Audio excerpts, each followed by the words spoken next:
지난 시간 우리는 베드로를 부르시는 사건을 함께 살펴봤습니다. 해당 사건은 베드로의 이 어떤 믿음이나 예수의 제자 삼음을 보여주는 것이 아니라 하나님이 택한 백성을 어떻게 구원하시고 어떻게 택한 백성으로 만들어 가실 것인가 하는 것을 교훈하는 이 복음의 이야기였습니다. 여러분, 베드로의 고백 위에 세워지는 것이 무엇입니까? 교회입니다. 그러니까 베드로는 교회가 어떻게 구원을 받게 되는가 하는 것을 보여주는 그러한 역할을 하는 것이죠. 베드로가 어떻게 예수의 제자가 되었습니까? 그가 예수를 알아보고 믿었기 때문이 아니라 하나님의 은혜로 그가 예수를 따르게 된 것입니다. 그러니까 예수가 그를 따르게 만들었다, 그렇게 보는 것이 더 적절한 것이죠. 베드로는 진리이신 예수께서 표적을 보여주셨어도 이를 제대로 이해하지를 못했습니다. 마치 예수를 바르게 이해하여서 바른 고백과 반응을 보이는 듯 보이지만 실상은 그렇지가 않았죠. 베드로의 고백과 반응은 진짜 예수를 알아보았기 때문이 아니라 자신과는 이 차원이 다른 크고 높은 존재로 인식한 결과였습니다. 그러니까 두려움이 그를 그렇게 고백하고 행동하게 만든 것입니다. 표적은 복음을 가리킵니다.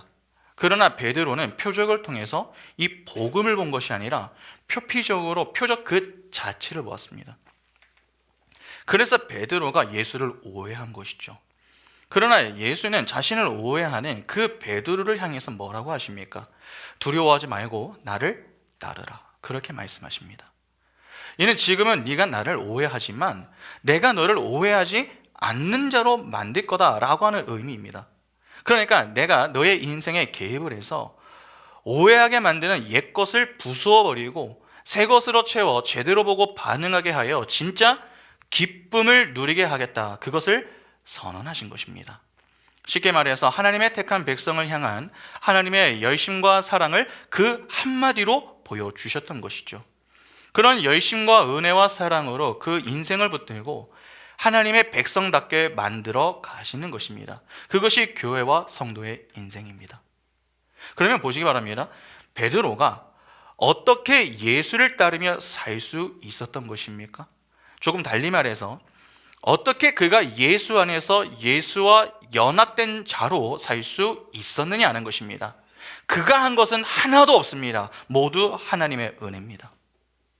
그의 인생에 먼저 찾아오신 것도, 그를 만나주신 것도, 자신을 오해하는 그를 포기치 않으시고 그를 끝내 데려가신 것도 전부 예수가 하신 겁니다.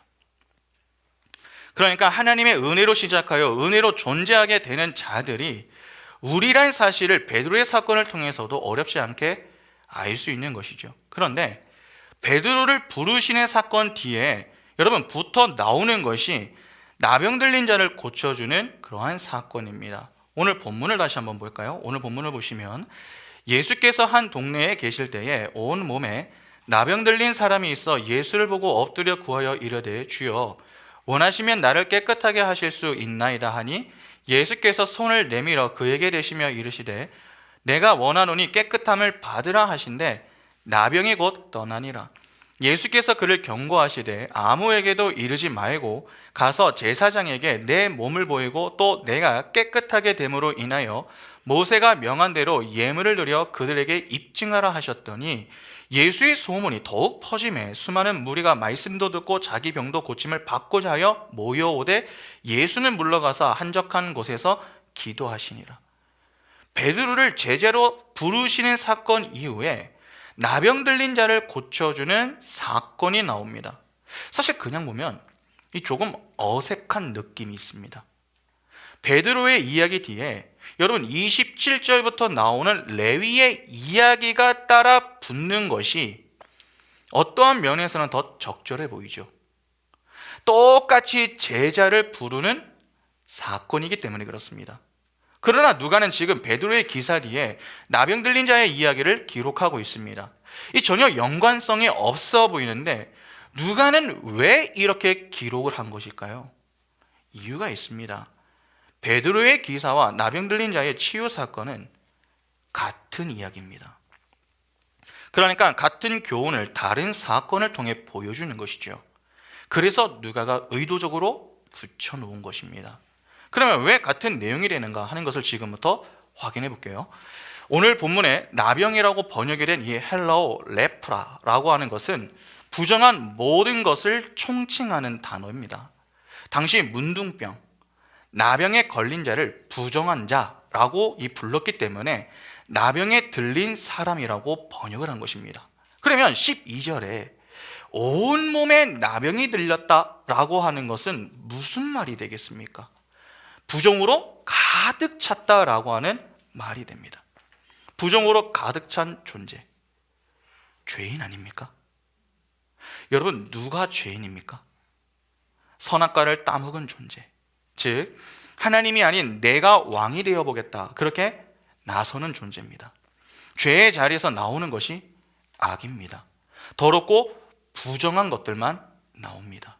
그러니까 오늘 본문에 나오는 나병 들린 자는 죄인을 가리키는 것, 그렇게 봐도 무방합니다. 전혀 이상하지가 않습니다. 그런데 그렇게 부정한 자가 예수를 보고서 그 앞에 엎드렸다라고 합니다. 여기서 보았다라고 하는 말 역시 호라오가 아닙니다. 에이돈입니다. 에이돈. 예수가 담고 있는 진리인 레마를 본 것이 아니라 그 진리를 담고 있는 그릇, 즉 로고스로 예수를 본 것입니다. 그러면 지금 나병에 들린 자는 어떤 예수를 본 것입니까? 나를 깨끗하게 해줄 수 있는 그 예수를 본 것입니다. 내 부정함, 내 나병, 내 죄를 없애주실 수 있는 그러한 분으로 본 것입니다. 어떠십니까? 이렇게 본 것은 잘 본 것 아닙니까? 그냥 보면은 정확하게 본 것처럼 보입니다. 그러나 잘 보시기 바랍니다. 내 부정함, 내 죄, 내 나병을 깨끗하게 하실 수 있는 분, 그렇게 메시아를 인식하면은 그 가운데 주인공이 되는 것은 누굽니까?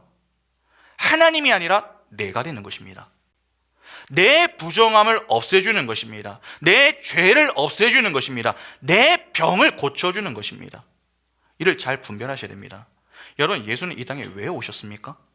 우리는 자꾸 이에 대해서 예수는 우리를 위해서 오셨다 그렇게 생각합니다. 내 죄를 사해 주기 위해 오신 분, 그렇게 여기는 것이죠. 분명 그분은 내 죄를 사해 주십니다. 그러나 예수는 단지 우리 죄를 사하기 위해서 오신 분이 아닙니다. 그분이 하나님의 택한 백성의 죄를 왜 사해 주십니까? 그것이 하나님의 뜻이기 때문입니다. 그러니까 그분은 아버지의 뜻을 이루기 위해, 달리 말해서 아버지의 영광을 위해서 오신 것이지 우리의 구원 그 자체를 위해서 오신 것은 아닙니다. 우리의 구원은요, 수단이지 목적이 아닙니다. 그분의 궁극적인 목적은 하나님의 영광입니다. 그래서 성도도, 우리도 신앙생활을 왜 한다 그렇게 이야기하죠. 구원을 받기 위해 하는 것이 아니라고 하지 않습니까? 우리는 왜 신앙생활을 합니까? 하나님의 영광을 위해서 하는 것입니다. 예수는 나를 위해서 오신 분이 아닙니다. 하나님 나라를 회복하고 완성하기 위해서 오신 분이십니다. 지금까지 예수의 이야기가 반복하여서 강조했던 내용을 잘 한번 생각해 보시기 바랍니다. 왜 예수가 여러 시험과 유혹 앞에서도 흔들리지 않으셨습니까? 여러분, 예수의 관심이 도대체 무엇이었습니까? 하나님의 뜻을 이루는 것이었습니다. 그 외에 그분은요, 관심을 두지 않으셨습니다. 오직 하나님의 영광, 그것만이 그분의 관심사였습니다. 그것을 지금까지 여러 기사들을 통해 보여주셨던 것 아닙니까?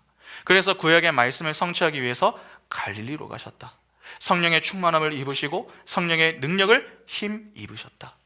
전부 하나님의 뜻을 이룸으로 하나님 나라 회복과 완성이라는 그 하나의 목적을 이루는 일에 최선을 다하셨습니다. 예수는 바로 그 일을 위해서 오신 분이시죠. 단지 우리 죄를 사하기 위해서 오신 분이 아니라는 것입니다. 그러니까 예수에 대해서 우리의 죄를 사해 주시는 그런 분으로만 생각하면 안 됩니다. 예수께서 나를 위해 매를 맞으시고 십자가에 달리셨다, 그 위에서 얼마나 아프셨을까, 그렇게만 생각하면 안 된다는 것입니다. 그런데 그러한 수준으로 예수를 보았던 자가 이 오늘 본문에 나오는 나병 들린 자였습니다. 이 역시 예수를 오해하고 있는 그런 모습 아닙니까? 그 부정으로 가득한 자가 주님께 간구합니다. 12절에 구했다라고 하는 이 말이 간구했다라고 하는 뜻입니다. 그러니까 이 기도를 했다는 것이죠. 부정한 자가 부정함을 씻어줄 수 있는 존재에게 기도를 했습니다.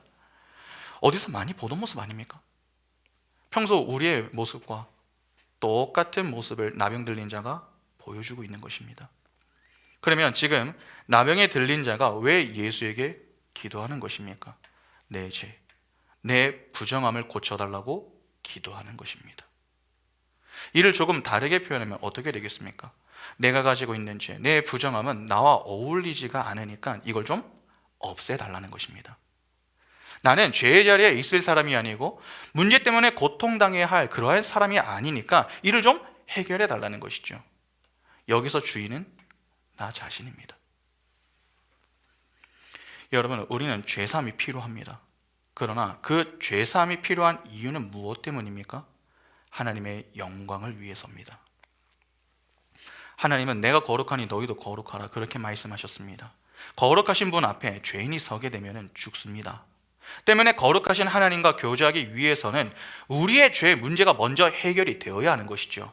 하나님이 이를 위해서 먼저 우리의 죄를 사해 주시고 이후에 거룩을 요구하셨던 것입니다. 거룩하신 그분이 직접 거룩하게 만들어 가시는 것이죠.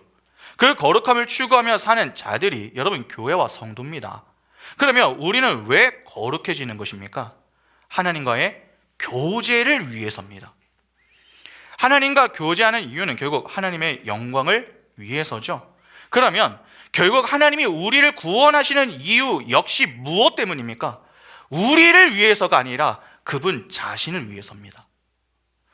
이사야 43장 21절을 보시면 이 백성은 내가 나를 위하여 지었나니 나를 찬송하게 하려 함이니라. 에베소서 1장 3절부터 6절 보시면 찬송하리로다 하나님 곧 우리 주 예수 그리스도의 아버지께서 그리스도 안에서 하늘에 속한 모든 신령한 복을 우리에게 주시되 곧 창세전에 그리스도 안에서 우리를 택하사 우리로 사랑 안에서 그 앞에 거룩하고 흠이 없게 하시려고 그 기쁘신 뜻대로 우리를 예정하사 예수 그리스도로 말미암아 자기의 아들들이 되게 하셨으니 이는 그가 사랑하시는 자 안에서 우리에게 거저 주시는 바 그의 은혜의 영광을 찬송하게 하려는 것이라.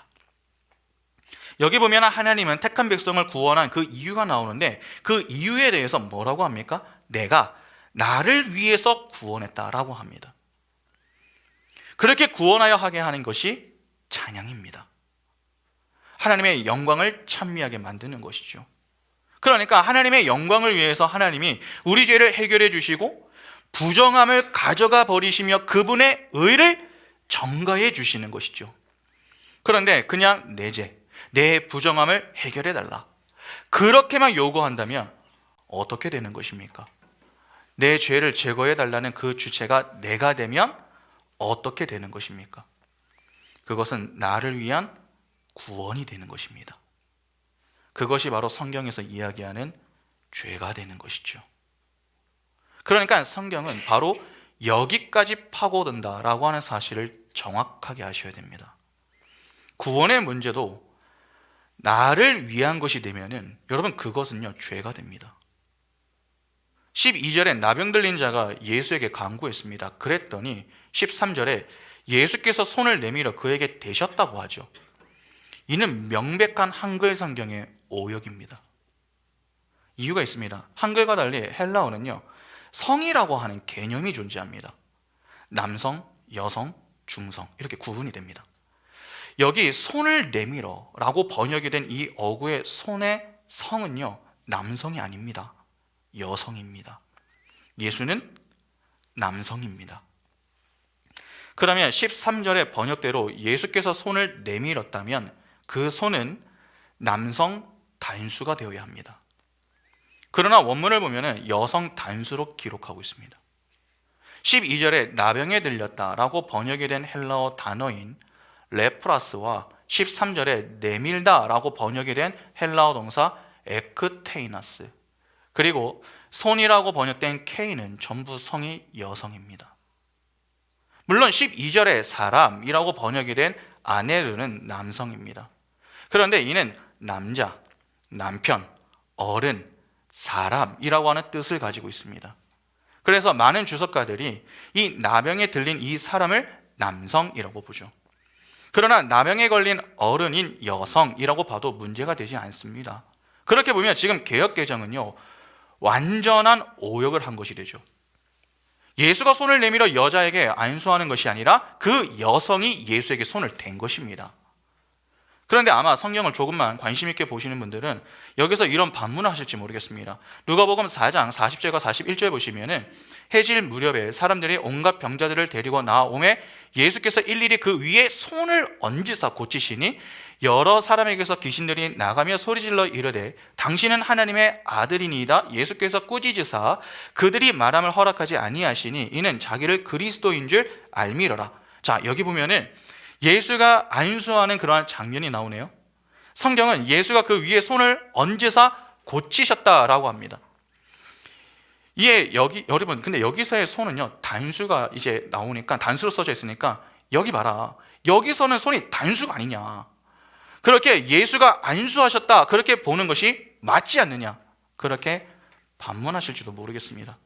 그러나 성경 원문으로 보면요, 40절에 나오는 손은 단수가 아닙니다. 복수입니다. 그러니까 정확하게는 손이 아니라 손들입니다. 이에 학자들은 예수께서 두 손으로 병자들에게 일일이 안수하셨다 이렇게 해석을 하지만 그렇지 않습니다. 여기에 나오는 손들은요, 예수의 양손이 아니라 예수께 찾아온 병자들의 손입니다. 그 병자들이 예수에게 손을 댄 것이죠. 그래서 누가가 그 구절 역시 온갖 병자들도 여성 복수로 기록을 하였고 손들도 여성 복수로 기록을 하고 있습니다. 그러니까 예수가 그 병자들에게 일일이 찾아다니면서 양손을 대시면서 한 사람 한 사람 그렇게 안수를 하신 게 아니라 그 병자들이 예수에게 찾아와가지고 손을 대었다 그렇게 보는 것이 더 적절한 것이죠. 이렇게 보는 것이 여러분 더 성경적으로 맞는 모습입니다. 생각해 보시기 바랍니다. 구약의 때부터 죄인이 죄를 제거하기 위해서 했었던 것이 무엇입니까? 제사입니다. 제사를 드릴 때 어떻게 했습니까? 제사를 드리는 자가 제물의 머리에 손을 내었죠. 안수를 했습니다. 레위기 1장 4절을 보시면 그는 번제물의 머리에 무엇을 합니까? 안수할지니 그를 위하여 기쁘게 받으심이 되어 그를 위하여 속죄가 될 것이라. 레위기 3장 2절에 그 예물의 머리에 안수하고 회막 문에서 잡을 것이요 아론의 자손 제사장들은 그 피를 제단 사방에 뿌릴 것이며 레위기 3장 12절과 13절에 만일 그의 예물이 염소면 그것을 여호와 앞으로 끌어다가 그것의 머리에 안수하고 회막 앞에서 잡을 것이요 아론의 자손은 그 피를 제단 사방에 뿌릴 것이며. 방금 읽은 구절들을 보면은 전부 죄인이 바치는 그 제물의 머리에 안수를 했다라고 합니다. 여러분 왜 안수를 합니까? 이는 자신이 제사 제물로 바치는 그 제물과 하나로 연합됨을 상징하는 것입니다. 그래서 자신의 죄가 그 제물에게 전가가 되어서 그 제물이 죽임당하는 것으로 죄를 용서받아 하나님과의 교제를 누리기 위한 방법으로서 그렇게 했던 것입니다. 제물이 이 죄인이 오면은 그 머리에 안수를 하는 게 아닙니다. 짐승이 어떻게 안수를 합니까? 죄인이 제물에게 안수하여서 자신의 죄를 전가시키는 것입니다. 이 방식이 맞는 것입니다. 그렇게 자신의 죄가 전가된 그 제물이 자기를 대신하여서 죽임을 당하는 것이죠. 그러면 그 제물은 죄인의 무엇을 먹어버린 것입니까? 부정함을 먹어버린 것이죠. 예수는 의인이십니다. 그분은 인간의 몸을 입고 계시지만 죄는 없는 분이시죠. 하나님이 유일하게 받으시는 흠도 없고 점도 없는 유일한 희생 제물이십니다. 그런 그분이 이 땅에 오신 목적에 대해서 명쾌하게 정리해 놓은 구절이 있습니다. 마가복음 10장 45절에 인자가 온 것은 섬김을 받으려 함이 아니라 도리어 섬기려 하고 자기 목숨을 많은 사람의 무엇으로 줍니까? 대속물로 주려 함이니라. 자기 목숨을 많은 사람의 대속물로 주기 위해서 오셨다. 그렇게 말씀합니다. 그분은 하나님의 택한 백성을 구원하고 하나님 나라의 회복과 완성을 위해서 오셨습니다. 그런데 그분이 구원해야 할 택한 백성이 지금 어떤 상태에 놓여 있었습니까? 부정한 상태에 놓여 있습니다. 그 자리까지 그 상태에 있는 자들을 건져내실 수 있는 방법은 그 부정한 그 자리까지 내려오시는 것밖에 없었습니다. 그래서 그분이 성육신을 하셨죠. 인간의 몸을 입고 오신 것입니다. 그리고 그분은 세례 요한에게 물 세례를 받으심으로 인간과 동등한 위치에 서셨습니다. 그렇게 택한 백성을 대신하고 대표할 자격을 갖추게 되십니다. 죄가 없는 그분이 그렇게 이후에 십자가에 달리셨습니다. 그 자리에서 모든 수치, 즉 부정함을 가져가시고 그분의 의를 전가해 주시는 그 은혜로 인해서 무엇이 일어납니까? 그 십자가의 은혜를 믿는 믿음으로 구원이 일어나는 것입니다. 예수는 바로 그 일을 위해서 오셨음을 마가복음에서 밝히고 있는 것입니다. 성경 그 어디에도 재물이 죄인에게 안수하는 경우는 없습니다. 죄인이 재물에게 안수하는 겁니다. 오늘 본문과 유사한 내용을 보여주는 사건이 있습니다. 혈루병 여인의 이야기입니다. 누가복음 8장 40절부터 48절 보시면 예수께서 돌아오심에 무리가 환영하니 이는 다 기다렸음이로라. 이에 회당장인 야이로라 하는 사람이 와서 예수의 발 아래에 엎드려 자기 집에 오시기를 간구하니 이는 자기에게 12살 된 외딸이 있어 죽어감이로라. 예수께서 가실 때에 무리가 밀려들더라. 이에 12해를 혈루증으로 앓는 중에 아무개도 고침을 받지 못하던 여자가 예수의 뒤로 와서 그의 옷가에 손을 대니 혈루증이 즉시 그쳤더라. 예수께서 이르시되 내게 손을 댄 자가 누구냐 하시니 다 아니라 할 때에 베드로가 이르되 주여 무리가 밀려들어 미나이다. 예수께서 이르시되 내게 손을 댄 자가 있도다. 이는 내게서 능력이 나간 줄 알미로라 하신대. 여자가 스스로 숨기지 못할 줄을 알고 떨며 나와 엎드려 그 손댄 이유와 곧 나은 것을 모든 사람 앞에서 말하니 예수께서 이르시되 따라 내 믿음이 너를 구원하였으니 평안히 가라 하시더라. 혈루병 여인의 이야기도 잘 보시기 바랍니다. 회당장 야이로의 딸을 고치기 위해서 예수께서 가고 계셨습니다. 그때 많은 무리가 밀려들었었는데 그 자리에 누가 있었습니까? 혈루병 여인이 있었습니다. 그 여인이 예수의 뒤로 와서 예수의 온에 손을 대었다고 합니다. 예수가 그녀를 안수한 게 아닙니다. 그녀가 예수의 몸에 손을 댄 것입니다. 그러자 46절에 뭐라고 합니까? 내게서 능력이 나간 줄 알미로라. 이게 무슨 말입니까? 여인의 부정함을 가져가시고 예수의 의가 그녀에게 전가가 되었다라고 하는 말입니다. 다시 말해서 예수가 그녀의 부정함을 먹어버리시고 그분이 갖고 계시는 그 의를 그녀에게 주셨다는 말이죠. 이렇게 성경에 등장하는 안수는 부정한 자가 자신의 부정함을 전가하는 행위로 등장하는 것입니다. 그런데 이를 잘못 오역하고 이해를 하니까 사람들이 자꾸 무엇을 추구합니까? 목사들에게 안수 기도를 받으려고 하는 것입니다. 성경에 예수께서 손을 대어 병을 고쳐주셨다, 문제가 다 해결되었다, 그런 내용을 보고 잘못 이해하고 있는 것입니다. 그것을 사역자에게 연결을 시켜서 안수 기도를 좀 해주십시오, 그렇게 요구하는 것이죠. 여러분, 그러면 안 됩니다. 그것은 목사가 가지고 있는 그 죄를 교인들에게 전가하는 행위가 됩니다. 함부로 안수 기도 받으시면 안 됩니다. 그러니까 아플 때 아픈 부위에 목사가 손을 대고 기도해주면 낫는다, 그런 미신적인 생각은 빨리 버리셔야 됩니다. 그것은 병고침이 아니라 목사의 죄까지도 가중이 되는 것입니다. 그러면 보시기 바랍니다. 지금 부정으로 가득 찬 죄인, 즉 나병에 들린 자가 예수에게 손을 내밀어 대었습니다. 그러자 자신의 부정함이 예수께로 빨려 들어가면서 고침을 받았죠. 13절에 깨끗함을 받으라 라고 하셨습니다. 그러니까 나병이 떠났습니다. 기적이 일어난 것이죠. 그런데 본문을 유의해서 보시기 바랍니다. 나병에 들린 자의 관심은 무엇이었습니까? 나병을 고치는 것이었습니다. 12절에 나를 깨끗하게 하실 수 있다라고 했습니다. 그의 관심은 자신의 나병을 고치는 것이었지 예수가 아니었습니다. 이 문제를 어떻게든 고쳐야 한다, 딱 거기에 머물러 있는 것이죠. 부정한 자, 즉 나병 걸린 자가 예수에게 손을 대어 예수가 그 부정함을 다 가져가셔서 부정한 자 대신 죽어주시는 것이 바로 구원입니다. 그러니까 내가 해결하지 못하는 것을 예수가 다 해결해 주셨다, 그것이 핵심인데 인간들은 그렇지가 않습니다. 예수가 내 죄를 가져가셨다, 그래서 나를 위해 십자가를 지셨다, 나를 구원했다, 여기에 머물러 버리는 것입니다. 지금 그 대표로 나병 들린 자가 등장하고 있는 것입니다. 그래서 나병이 낫는 것에만 몰두했습니다. 그 결과 병이 나았습니다. 그런데 문제가 있습니다. 그는 그 병이 낫는 그 일에만 집중했지 그 병이 갖고 있는 무서움이나 의미에 대해서는 전혀 모릅니다. 그냥 지금 내가 나았다. 어떻게 나았는지는 모르겠지만 지금 나았다. 그게 전부입니다. 그래서 어쩔 줄 몰라하는 것이죠. 스스로 해결하지 못하던 병고침을 받으면 사람은 어떻게 됩니까? 감사함을 전하고 싶어 합니다.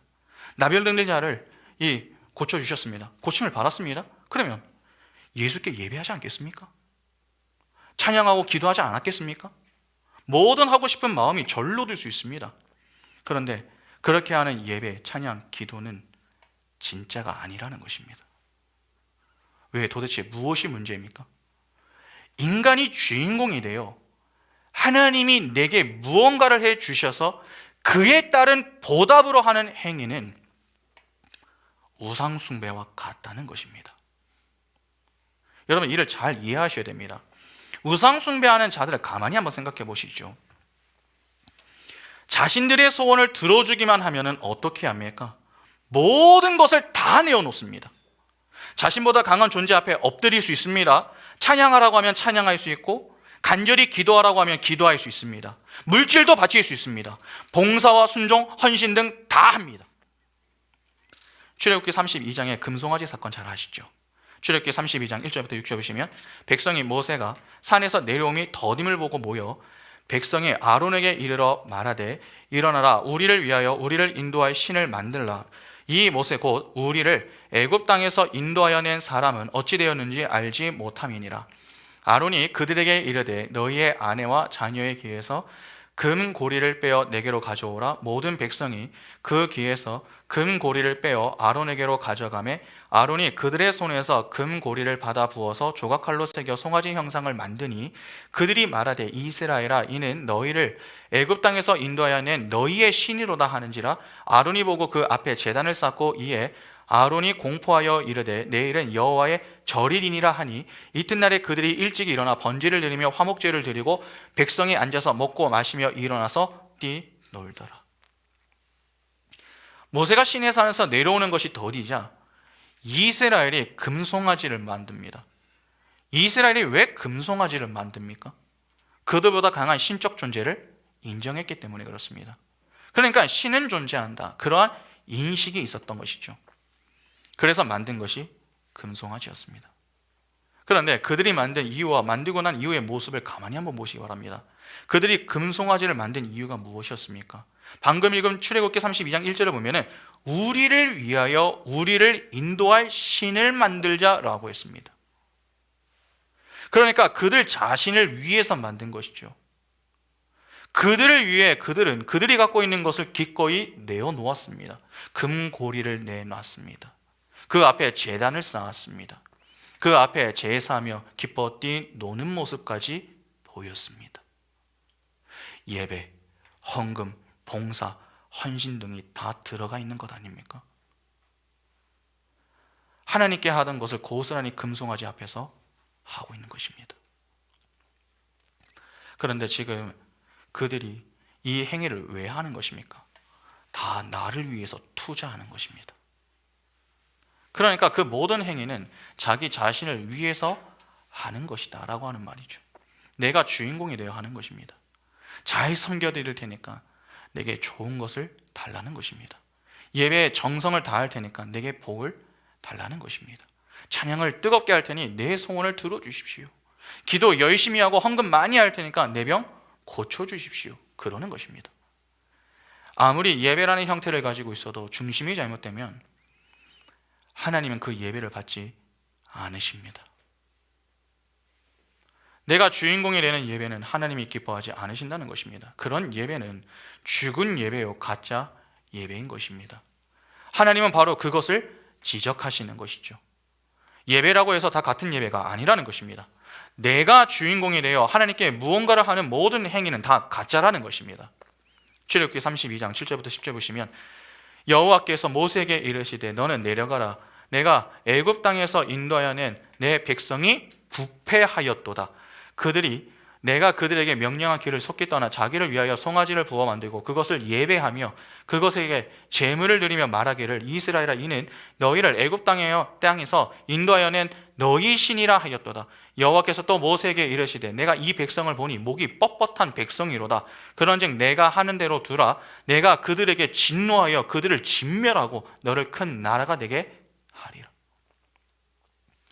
이스라엘은 금송아지를 만들어서 그것을 하나님이라 여기면서 그 앞에 예배를 했습니다. 그 앞에서. 그러나 정작 하나님은 그런 그들의 모습을 보시고서 뭐라고 하십니까? 다 진멸해버리겠다, 그렇게 말씀하십니다. 다시 말해서 그들의 예배를 받지 않겠다는 말이죠.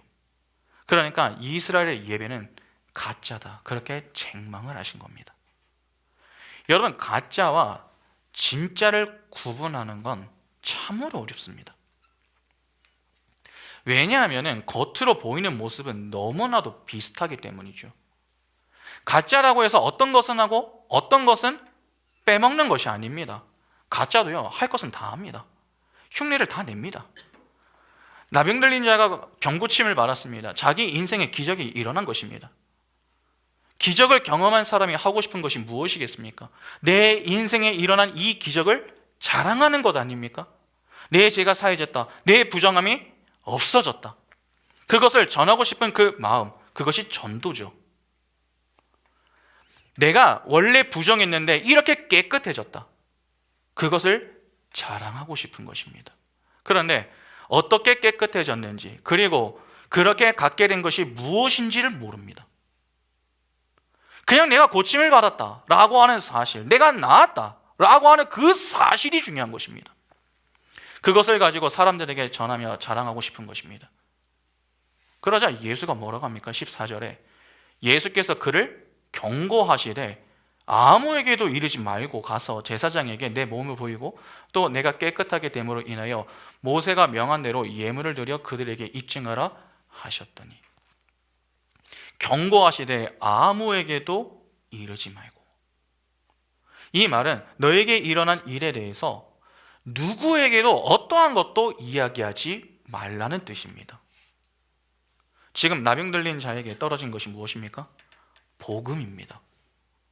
경고하다라고 번역이 된 이 헬라어 단어는요, 신탁하다라고 하는 의미입니다. 복음이 떨어지는 것이죠. 복음이 떨어졌는데 그것을 하나도 말하지 말라는 것입니다. 그것이 복음이다, 그렇게 말씀하는 겁니다. 이 무슨 말입니까? 여러분, 지난 시간 배운 베드로의 이야기를 잠시 한번 생각해 보시기 바랍니다. 베드로가 이적을 경험했습니다. 복음을 보았습니다. 그런데 그 복음을 곡해하여서 어떤 모습을 보였습니까? 엉터리 고백을 했습니다. 누가복음 5장 8절에 시몬 베드로가 이를 보고 예수의 무릎 아래에 엎드려 이르되 주여 나를 떠나소서 나는 죄인으로서이다 하니. 주여 나를 떠나소서 나는 죄인입니다. 베드로가 진정 자신의 죄인됨을 깨닫고 이렇게 고백한 것입니까? 그냥 자신보다 크신 그 두려운 존재로 인식을 해서 그렇게 고백을 했던 것입니다. 그는 엉뚱한 순종, 엉뚱한 고백을 했습니다. 그것을 지금 염두하고 나병 들린 자에게 말씀하는 것입니다. 가서 말하지 마. 그게 복음이야. 여러분, 이해가 되십니까? 지금 나병에 들렸던 자도 복음을 경험했습니다. 그러나 복음을 경험하고도 그 의미를 이해하지 못하고 있습니다. 그러니까 쉽사리 말하고 다니지 말라는 것입니다. 복음을 이해하지 못한 상태에서 나오는 고백은 전부 엉터리고 엉뚱하니까 말하지 말라는 것입니다. 그것이 복음이라는 것입니다. 나병 들린 자의 관심은 내가 고침을 받는 그 자체만 있었지, 그것을 용서해 주시고 고쳐주시는 예수의 사랑과 은혜, 그분의 능력에는 별로 관심이 없었습니다. 그러니까 내가 가지고 있던 죄의 무서움과 무거움 등 그러한 본질적인 문제에 대해서는 아무것도 모릅니다. 그런데 내 병이 나았다, 내 죄가 고침을 받았다, 그것을 기뻐하고 있는 것입니다. 기뻐하는 것 자체가 잘못된 것이 아닙니다. 그 자리에 머물면 안 된다는 것입니다. 우리는 그 과정을 통과해야 한다는 것이죠. 그러나 오늘날 많은 경우 이를 통과하기보다는 그 자리에 머물러 있는 경우가 다반사입니다. 그것이 진짜 문제인 것입니다. 자신의 문제가 해결되기를 위해서 정말 최선을 다해서 기도했습니다. 그랬더니 진짜 문제가 해결이 되었습니다. 부정함이 떠나간 것이죠. 그러면 그런 자들은 자신의 문제를 해결해 준 그 해결자에 대해서 어떻게 생각하겠습니까? 나를 위해서 오신 분. 그 정도로만 생각하게 되는 것입니다. 그러면 안 된다는 것입니다. 우리는 전도나 이 선교를 나가는 일에 여러분 좀 조심을 해야 됩니다. 그 이유가 무엇 때문인지 아십니까? 왜 함부로 간증을 하면 안 되는 줄 아십니까? 보통 단기 선교나 전도 여행을 다닌다. 그러면 무엇을 하고 옵니까? 진짜 복음을 전하고 오는 것이 아니라 그 지역에 있는 자들을 도와주고서 오는 경우가 더 많습니다. 그것을 전도 선교라고 합니까? 그것은 구제라고 합니다. 착한 일을 하고 오는 것이죠. 전도와 선교는 예수 그리스도의 복음을 증거하는 것입니다. 그러니까 말씀이 전해져야 합니다. 그런데 전도와 선교를 하기 위해 나간 자들이 정작 복음을 모릅니다. 그러니까 선교를 나간다고 해도 제대로 된 복음을 전하는 것이 아니라 복음을 전하는 흉내만 내고 힘든 사람들을 도와주는 구제만 하다가 오는 것이죠. 그리고는 나는 선교를 하고 왔어. 그렇게 스스로 자화자찬을 하고 있는 것입니다. 그러나 그렇게 다녀온 분들 중에 다수가 현실로 돌아오면 어떻게 됩니까? 선교지에 있을 때와는 다른 나의 모습. 그 문제 때문에 상당히 괴로워합니다. 여러분, 그건 선교가 아닙니다. 또한 간증도 한번 생각해 보시기 바랍니다. 요즘에 이 교회마다 말씀 이후에 간증하는 시간을 갖는 교회가 점차 늘고 있습니다. 어떤 교회는요, 매주 간증하는 분을 섭외해가지고 듣기도 합니다. 그리고 유명 연예인들 중에 회심하여 신앙생활하는 분들이 좀 있지 않습니까? 그런 분들을 초청하여서 집회나 이 수련회 때 간증을 듣는 그런 시간을 갖기도 합니다. 그래서 실제 그런 분들이 한번 오면은 수많은 분들이 그 유명 연예인의 간증을 듣기 위해서 모입니다. 그런데 그러한 간증들을 들어보면 어떻습니까? 복음과 아무런 관련이 없습니다. 전부 내가 주인공입니다.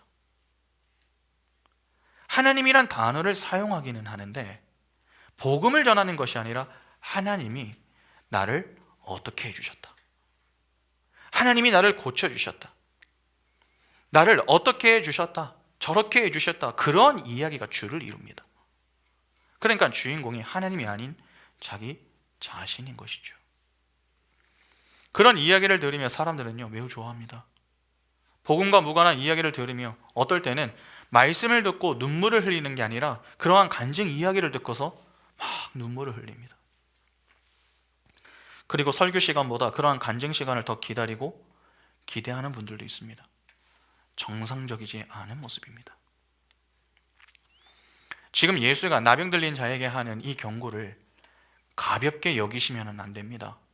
복음이 무엇인지 모르고 내뱉는 말은 여러분 또 다른 죄가 될 수 있습니다.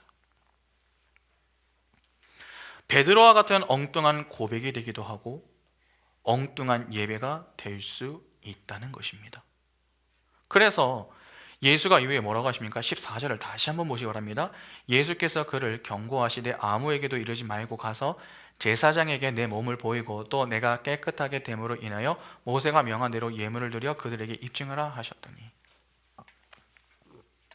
말하지 말고 제사장에게 내 몸을 보이고 또 내가 깨끗하게 됨으로 인해 모세에게 명한 대로 예물을 드려 그들에게 입증하라, 그렇게 말씀하십니다. 여러분 좀 이상하지 않습니까? 복음을 전하겠다고 하는 자에게 말하지 말고 가서 제사를 지내라고 합니다. 이게 무슨 말입니까? 사실 여기 예물이라고 하는 단어는요, 원문에는 없습니다. 그냥 너 자신으로 너의 구속됨을 보여라 라고 하는 말입니다. 다시 말해서 너 자신으로 모세가 정리해 놓은 그 율법대로 너의 구속함을 보여라 하는 것입니다. 그러니까 이러한 의미입니다. 너는 아직 복음이 무엇인지 모른다. 너의 구원이 아직 무엇인지 모르니 내가 너의 삶에 개입을 하여서 구원이 무엇인가 하는 것을 보이겠다라고 하는 말입니다. 이를 어렵게 생각하지 말고 여러분 베드로를 생각하시면 됩니다. 베드로하고 같은 이야기니까. 베드로가 그물이 끊어지고 배가 가라앉을 만큼 잡힌 물고기를 보면서 보였던 모습이 무엇이었습니까? 복 앞에 자신을 던져서 엉뚱한 고백을 하며 엉뚱한 섬김을 보였던 그 모습을 생각하시면 됩니다. 그때 예수께서 뭐라고 하셨습니까? 지금은 아니다. 내가 너를 사람을 낚는 어부로 삼을 것이다. 그래서 그를 제자 삼아 데리고 가신 것 아닙니까? 예수가 그의 인생에 개입하여 그 인생을 차압해 버리시는 겁니다. 11절을 여러분 잘 보시면은 베드로가 배를 육지에 대고 모든 것을 버려두고 예수를 따랐다라고 했습니다. 계속 그 배에 머물면은 하나님의 심판과 저주의 물에 잠겨 죽기 때문에 예수가 그를 그냥 붙들고 가시는 겁니다. 그냥 말로 살리겠다가 아닙니다. 그의 인생에 아예 개입을 하여서 그의 삶 속에서 예수가 나오도록 직접 만드시겠다는 것입니다. 반석으로 삼아 버리겠다는 것이죠. 모든 것을 버렸습니다. 이는 장차 그의 인생에 무엇으로만 채우겠다는 것입니까? 무엇으로만? 예수로만 채우겠다는 것입니다. 예수로만. 그러면 예수로 가득 차면 그의 인생에 나올 것은 무엇밖에 없습니까? 예수밖에 없는 것입니다. 시몬의 장모가 열병이 떠나자 예수에게 수종들었던 그 모습과 정확하게 같은 것입니다. 그러면 베드로의 인생에 예수가 나오는 것은 누구 때문입니까? 베드로가 수제자로 열심히 예수를 따라다녔기 때문입니까? 아닙니다. 예수가 그의 인생에 개입을 하셨기 때문입니다. 직접 그 인생에 내 구원이 바로 이것이다. 그것을 보이신 분은 예수이지 베드로가 아닙니다. 그래서 베드로가 예수의 제자가 된 이후에 말이 아닌 삶으로 형편없는 모습, 수치와 부끄러움을 당하는 모습들만 계속해서 보이게 되는 것입니다. 그것은 베드로의 부족함을 폭로하기 위해서가 아니라 진짜 예수로 채우시는 하나님의 열심과 사랑 그리고 은혜를 보여주는 그러한 모습인 것입니다. 그 내용이 그대로 나병 들린 자의 이야기에 나오는 것이죠. 그러니까 지금 예수는 나병 들린 자에게 이렇게 말씀하시는 것입니다. 너의 인생은 이제 너의 것이 아니라 내 것이다. 내가 직접 어린 양의 죽음이 무엇인지 구원이 무엇인지 보여줄 것이다. 그러한 의미입니다. 여기서 우리는 다시 한번 중요한 내용을 하나 깨닫게 됩니다. 오늘날 한국교회가 이렇게까지 신뢰를 잃고 힘을 상실한 이유가 무엇 때문인 줄 아십니까? 지나치게 말이 많기 때문입니다. 복음을 모릅니다. 그런데 복음을 안다고 자꾸 말을 하려고 합니다. 기적을 보았다, 죄사함을 보았다. 이제 우리가 주를 위해서 살자, 이 나라를 위해서 헌신하자, 저 나라의 복음을 전해 복음화를 이루자. 너무 말이 많습니다. 더욱이 전과 달리 요즘은 SNS나 유튜브 등 활용할 수 있는 그러한 매개체가 많다가 보니까 말이 미치는 영향력도 대단합니다. 말은요 필요합니다. 말이 필요하죠. 그러나 하고 싶은 말이 아닌 해야 할 말을 할 줄 알아야 됩니다. 오늘날 해야 할 말보다 하고 싶은 말이 너무 많습니다. 그런 점에서 한국교회는 입을 조금 닫을 필요가 있습니다. 복음을 모르면서 자꾸 밖에 나가서 전도하겠다, 선교하겠다, 예배하겠다, 그렇게 말하지 말고 오히려 제사하는 것이 더 낫습니다. 하나님이 우리를 참된 제사를 하는 자로 만드시겠다라고 하십니다. 우리는 그 하나님의 말씀에 따라 거룩한 자로 하나님이 기뻐하시는 제사를 드리는 자가 되어야 합니다. 그래서 바울이 이렇게 이야기하네요. 로마서 12장 1절과 2절을 보시면 그러므로 형제들아 내가 하나님의 모든 자비하심으로 너희를 권하노니 너희 몸을 하나님이 기뻐하시는 거룩한 산 제물로 드리라. 이는 너희가 드릴 영적 예배니라. 너희는 이 세대를 본받지 말고 오직 마음을 새롭게 함으로 변화를 받아 하나님의 선하시고 기뻐하시고 온전하신 뜻이 무엇인지 분별하도록 하라. 그러면 예수가 말씀하시는 모세가 명한 대로 입증하라 하는 이 내용은 무슨 이야기입니까? 레위기로 가서 봐야 됩니다. 레위기 14장 7절부터 10절 보시면 나병에서 정결함을 받을 자에게 7번 뿌려 정하다 하고 그 살아있는 새는 들에 노을 지며 정결함을 받는 자는 그의 옷을 빨고 모든 털을 밀고 물로 몸을 씻을 것이라. 그리하면 정하리니 그 후에 진영에 들어올 것이나 자기 장막 밖에 이레를 머물 것이요 일곱째 날에 그는 모든 털을 밀되 머리털과 수염과 눈썹을 다 밀고 그의 옷을 빨고 몸을 물에 씻을 것이라. 그리하면 정하리라. 여덟째 날에 그는 흠없는 어린 순양 2마리와 1년 된 흠없는 어린 암양 1마리와 또 고운 가루 10분의 3 에바에 기름 섞은 소재물과 기름 1록을 취할 것이요. 여기 나병에 걸린 자가 정결함을 받는 여러분 순서가 나옵니다. 이것이 모세가 정리해 놓은 규례로 이 부분을 두고서 말씀하신 겁니다. 그런데 여기서 조금 주목해서 봐야 할 것이 7일째 날과 8일째 날이라고 하는 말입니다. 숫자 7은 완전수를 상징하죠. 안식의 수를 상징하지 않습니까? 하나님은 6일 동안 창조하시고 7일째에 안식하셨습니다. 7일째에 안식하셨음은 안식은 이렇게 완료된다라고 하는 것을 보여주는 것입니다. 그런데 여러분, 무한의 신비가요, 유한한 세상 속으로 내려오게 되면은 문제가 생깁니다. 유한한 인간은 하나님의 뜻을 제대로 이해하지 못합니다. 하나님은 숫자 7을 통해서 안식을 말씀하셨는데 인간은 그 완료하신 안식에다가 무엇을 더하려고 합니다. 자꾸 인간의 행위와 율법을 그 은혜에 보태려고 하는 것이죠. 하나님이 안식을 주셨습니다. 그것을 율법으로 주셨는데 이를 표피적으로 이해를 하였던 것입니다. 그 속에 함유된 진리로 그 안식을 바라보는 것이 아닙니다. 그냥 수박 겉핥기식으로 이해를 하여서 스스로의 행위로 지키려고 하였던 것이죠. 그러니까 안식에 율법을 더하여 지키려고 하므로 안식에 참된 의미가 퇴색되게 만든 것입니다. 그때 하나님이 언약을 담아서 이를 다시 설명해 주시는 것이죠. 하나님이 주시는 언약이 무엇입니까? 에베소서 1장 4절에 곧 창세전에 그리스도 안에서 우리를 택하사 우리로 사랑 안에서 그 앞에 거룩하고 흠이 없게 하시려고. 하나님의 택한 백성을 거룩하고 흠이 없게 만드시는 것입니다. 다시 말해서 어린 양의 피로 그 백성을 거룩하게 하시는 것이죠. 그래서 그 언약에 따라 오시는 분이 예수이시며 그 예수가 십자가에서 죽으시는 것입니다. 왜 그렇습니까?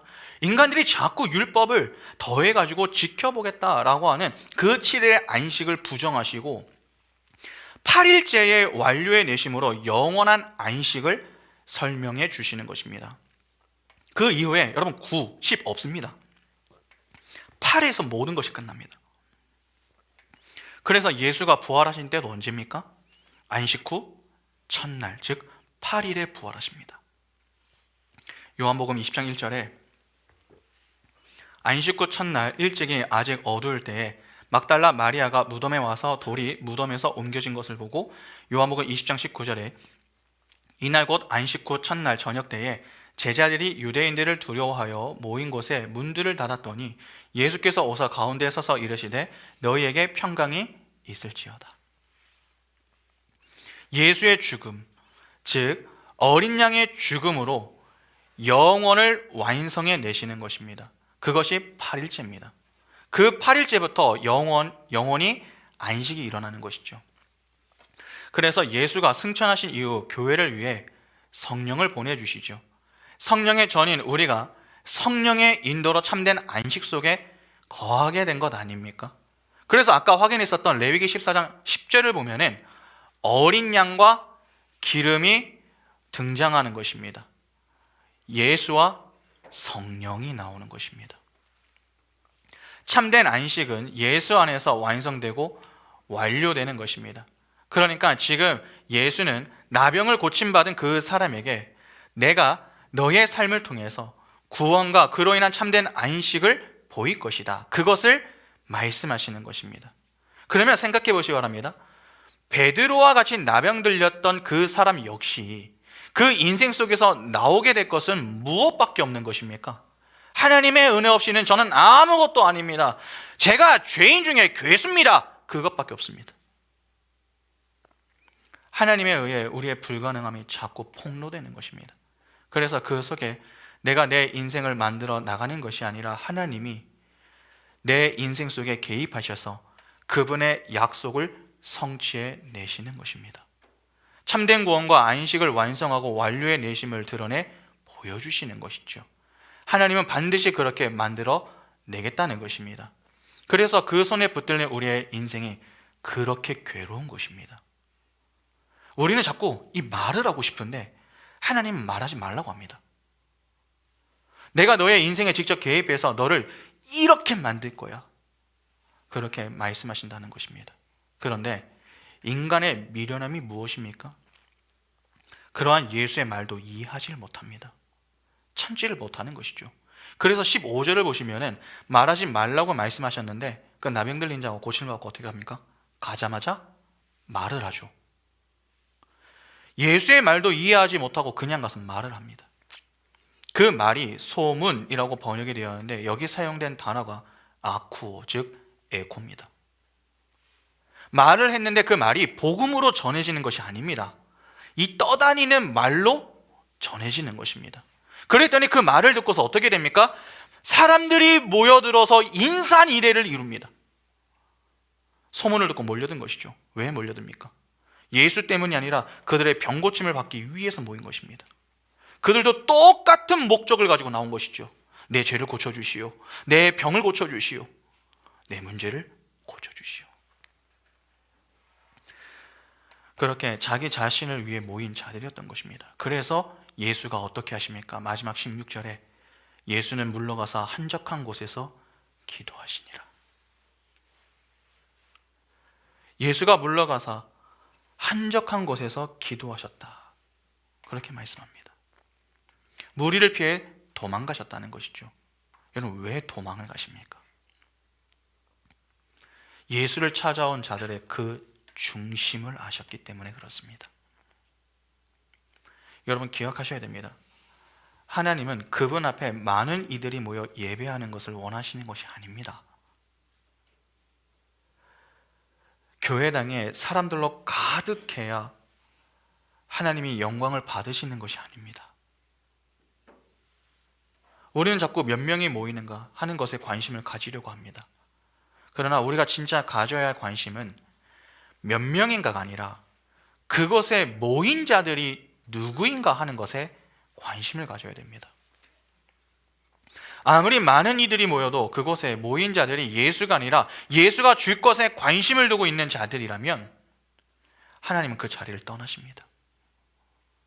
아무리 열심히 예배하고 풍성히 찬양해도 받지 않으십니다. 그러나 소수라도 하나님을 위해 모였다면 하나님은 그곳에 함께 하십니다. 기타나 건반 없이 그냥 목소리로만 찬양해도, 설교가 조금 부족해도, 기도를 크게 할 수 없는 공간이라서 조용히 기도해도 하나님은 상관하지 않습니다. 그 자리에 하나님의 택한 백성이 계신 그 자리에 함께 하시며 그들을 위로하시고 그들의 마음에 참된 평안과 은혜를 부어주십니다. 우리는 예수의 죽음에 의해서 내 죄가 사해졌음을 고백하는 자가 아닙니다. 나라는 존재의 생명은 예수의 죽음으로밖에 주어질 수밖에 없음을 인정하고 겸손히 하나님의 은혜를 구하는 자입니다. 이 고백을 하도록 예수는 우리 인생에 개입해서 우리가 가지고 있는 왜곡된 말씀, 잘못된 신앙관, 율법들을 하나하나께 부수는 것입니다. 정말 우리가 하나님께 어떤 보탬이 된다, 그렇게 생각하십니까? 우리는 사실 보탬이 되고 싶은 열망을 갖고 살 뿐, 우리의 삶은요, 하나님의 원수된 자들의 삶에 더 가깝습니다. 하나님의 은혜 없이 살 수 없는 죄인이 바로 우리 자신입니다. 그런데 하나님이 그런 우리를 긍휼히 여겨주시며 의인으로 여겨주시는 것입니다. 때문에 우리는 늘 하나님의 은혜를 바라보아야 하는 것이죠. 자꾸 엉뚱한 복음을 듣고 반응하여 하나님의 마음을 아프게 드리는 인생이 아니라 진짜 복을 이해하고 바른 복음에 반응을 하여서 하나님이 말하지 말고 제사를 드리라 그렇게 말씀하시면 그 말씀에 아멘 그렇게 화답하여 하나님이 찾으시는 산 제사로 하나님께 영광을 돌리는 것이 여러분 합당한 모습인 것입니다. 너무 입이 근질근질 하십니까? 그때마다 생각하시기 바랍니다. 내가 자랑하고 싶은 것이 정말 예수인가? 아니면 예수로 인해 내가 복을 받았다라고 하는 것인가? 나인가 예수인가? 그걸 생각하셔야 됩니다. 여러분, 신앙생활은 나를 증명하는 것이 아닙니다. 나를 부인하는 것입니다. 나는 죽고 예수가 사는 것입니다. 겸손 또 겸손해야 됩니다. 그 겸손은 말씀이 선포되는 자리에서 배울 수 있습니다. 그 말씀이 선포되는 자리를 잃지 마시기 바랍니다. 적어도 말씀과 기도의 자리는 사수하셔야 됩니다. 그래서 말씀으로 인한 겸손함을 겸비하여 내 속에 나를 비우고 예수로 채우시는 하나님의 열심과 사랑에 감사하며 입술을 열어 하나님의 영광을 바르게 찬미할 수 있는 복이 우리 인생에 늘 충만할 수 있기를 간절히 소망합니다. 함께 찬양하겠습니다.